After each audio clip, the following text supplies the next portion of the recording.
this algae is really important for coral survival. So it provides the coral with their food. The algae can generate food through photosynthesis, and it will provide the coral up to 90% of their food source. Coral bleaching, a process that occurs when corals are stressed by changes in conditions such as temperature, light, or nutrients, and they begin to expel the symbiotic algae living in their tissues, causing them to turn completely white.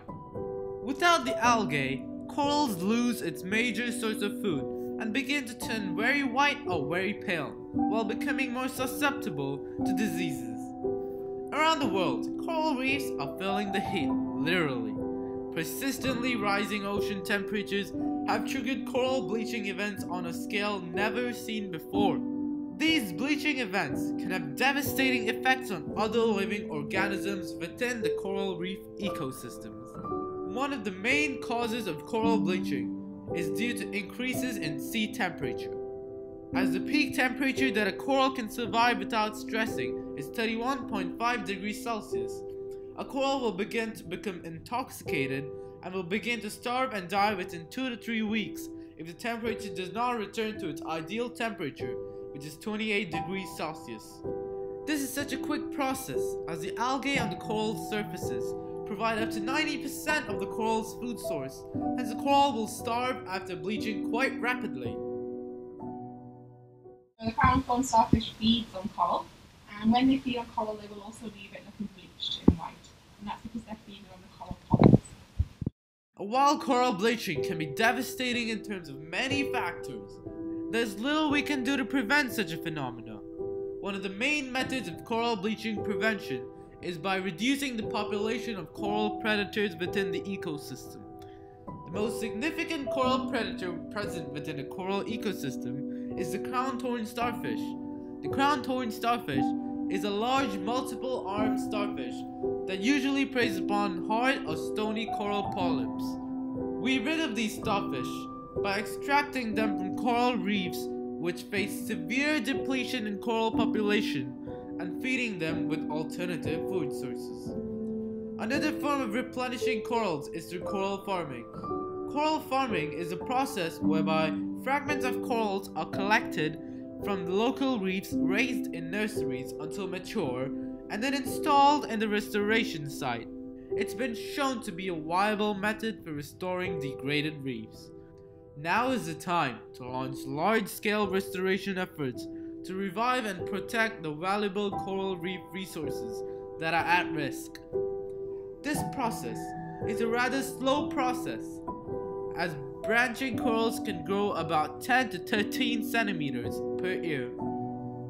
The main reason that we can have little interaction with coral preservation is due to the fact that climate change is the most significant factor that affects coral bleaching, and all we can do to reduce this is to reduce the utilization of fossil fuels around the world.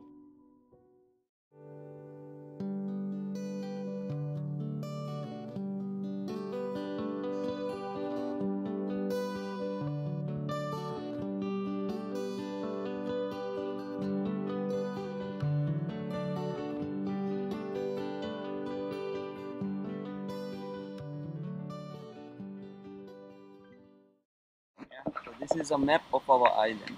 In green is our island. This is the pier. This is where we are sitting right now. Yeah.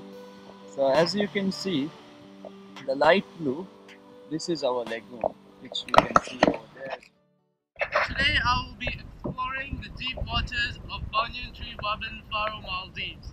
Right now I am in the lagoon and will be heading towards the coral reef to check out how coral bleaching has affected the life here and the corals itself.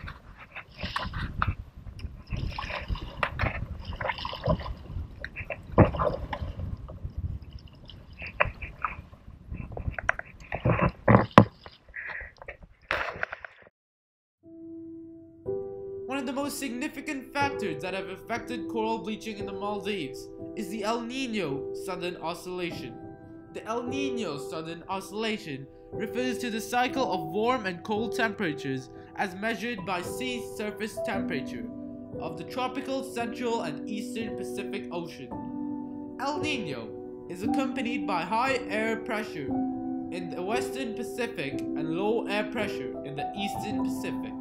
The 2016 El Niño event was the longest and most severe El Niño event recorded since the 1998 El Niño event.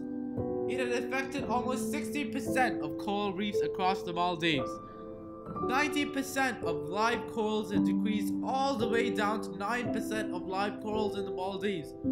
Consecutively, the same had occurred in Australia. Increases in global warming had led to El Niños, which occur every 2 to 3 years, into becoming more severe.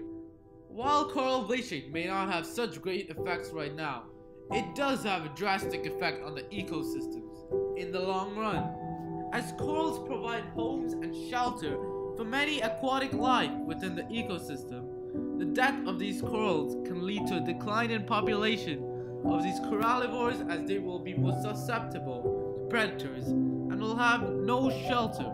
While the death of corals may lead to a decline in population of corallivores, it can lead to an increase in population of aquatic herbivores for a short period of time. This is due to the fact that when corals are bleached, the algae is left over on the ocean surface, hence giving all the aquatic herbivores in the area much more food supply for a short period. As 90% of aquatic species in the world depend on corals for shelter, the decline in the species can lead to much less biodiversity.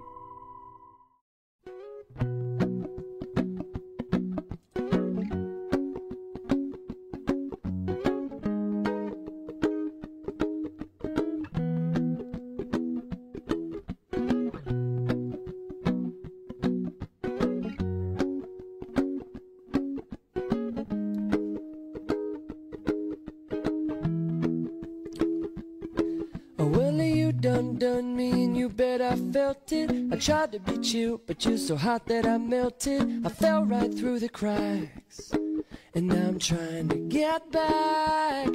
Before the cool done run out, I'll be giving it my bestest, and nothing's gonna stop me but divine intervention. I reckon it's again my turn to win some or learn some. I won't hesitate no more. No more, it cannot wait. I'm yours.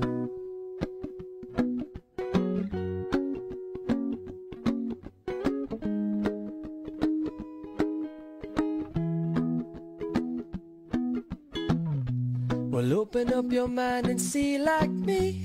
Open up your plans and damn, you're free. Look into your heart and you'll find love, love, love. Listen to the music of the moment, maybe sing with me. A la peaceful melody. It's your God-forsaken right to be loved, loved, loved, loved, loved.